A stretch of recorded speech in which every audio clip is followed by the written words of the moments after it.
أقول إلى أمير المؤمنين يطير عقل من القصيدة اللي بيها طول.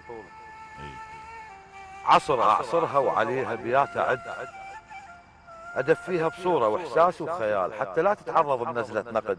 الله الله يا علي شلون أختصر بيك الكلام وأنا من نصرك علي يصيحون أعد. الله أعد فعلا. يطير عقل من القصيدة اللي بيها طول. عصر أعصرها وعليها بيات أعد، أدفيها بصورة وإحساس وخيال حتى لا تتعرض لنزلة نقد.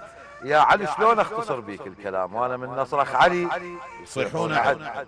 أنت واحد الله واحد، أنت ناس على شوفك أمة ما شوفك فرد. الله الله الله على طولك شيعتك راسك عراق، مرجعية جفوفك وسيفك حشد. الله وعلى طار السيف جميل. على طولك شيعتك راسك عراق، مرجعية جفوفك وسيفك حشد.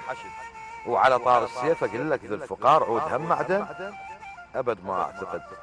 هم يصد وينثلم معقولة هاي علي يلزم مبردة ويقعد يحد. الله الله علي سيفه يصير رائع. وعلى طار السيف أقولكم ذو الفقار تعتقد معدن أبد ما أعتقد.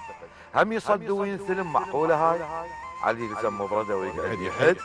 علي سيفه يصير باشط بالدعاء حده صورة قارعة وصورة حمد. الله الله سيفه ما ينسل على اشباه الرجال. لا والله. علي مو ياهل يجي يعتبره ند. علي القالب ميمنتهم على الشمال خض يخض الجيش ويطلع الزبد.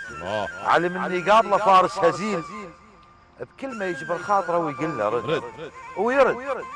ويرد يلقمه تون مقتنعه مات الخصمه بالحسنين يشبع ما يورد. علي يدور علي يدور على القول يسوى النزال. يكون واحد تارس وصاحب لغد، يعني يشبه من مثل من خلى شوف، يعني تقريبا مثل عمره بن ود.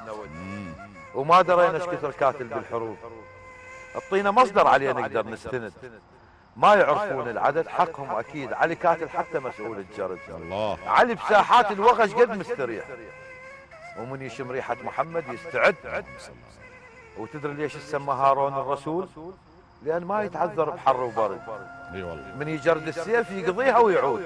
علي مو من طائفة هدوانة هد. علي مو من طائفة هدوانة هد. احسنت. الله يسلمك. والله انفاسك. الله يخليك. هذا الموضوع يعني انت حفزتني. الحمد لله والشكر. مو هي من تذكر